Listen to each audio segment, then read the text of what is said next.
on your character? And I know I've done a video in the past showing that you could use the matte resize to do it. And while this is possible, the matte resize was made to give like a round outline around your character. So what if you want to keep something very sharp, like what I have here with the hair? I want the outline to be as sharp. Well, the matte resize is not going to be very helpful for that. So let me just demonstrate. So I'm going to get a matte resize. If you're not familiar with this technique, please check the video I'm going to put into the description and you can check it out and learn. But basically what we're doing is we're using a matte resize to make our image larger. With this, I'm going to use my matte resize. I will go into render view. And what we do with this is we kind of expand the border of our images. So go here to the radius, I'm going to add 5.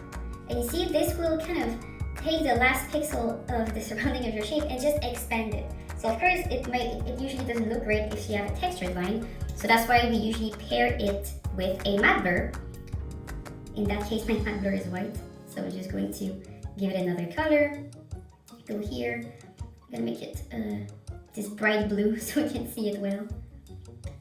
And now it made my character wider, and I recolored it using the matte blur. So then if I take this composite and I just pull another wire like this, we're gonna see that in this wire, I have my original art.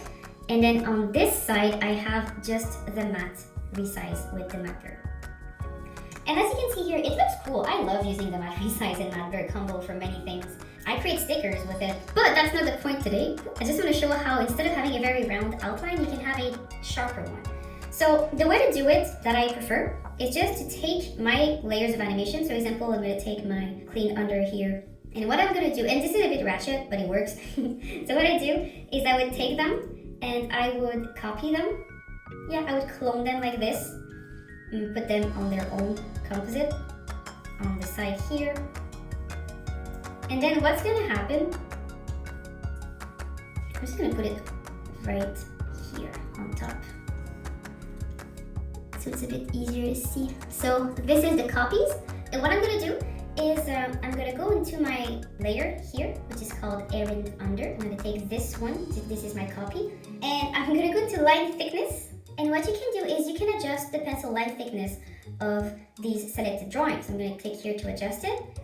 And then there's like scale independent. You can also have it scale dependent. This just depends on your scene. I'll let you try it out. But I'm just going to leave it at scale independent for now.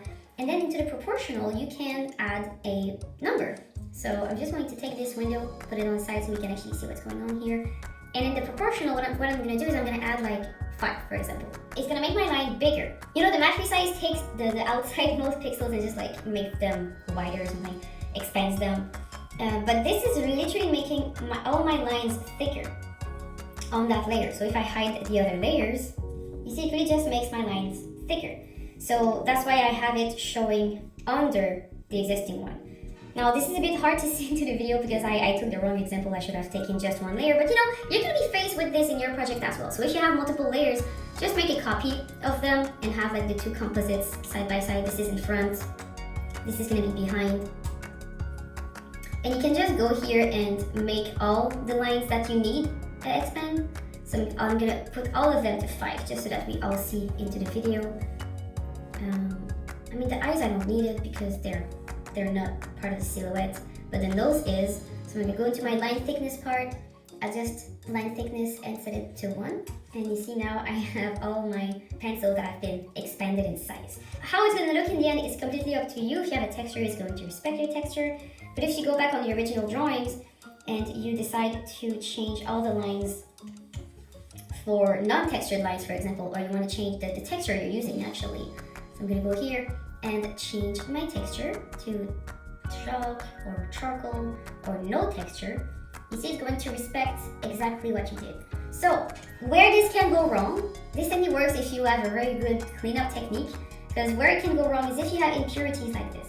In my case, I don't care because this is hidden behind the background. But if these things happen, all you have to do is make sure that in first place, your cleanup is done very well. So you can take these with the pencil editor and just make sure that you smooth out these thickness thingies.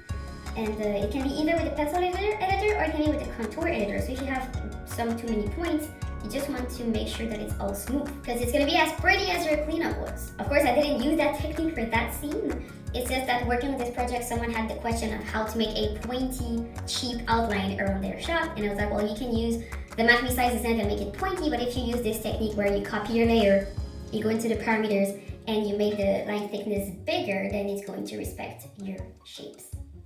And with that, I hope you enjoyed, and I'm gonna wish you a wonderful week. Goodbye!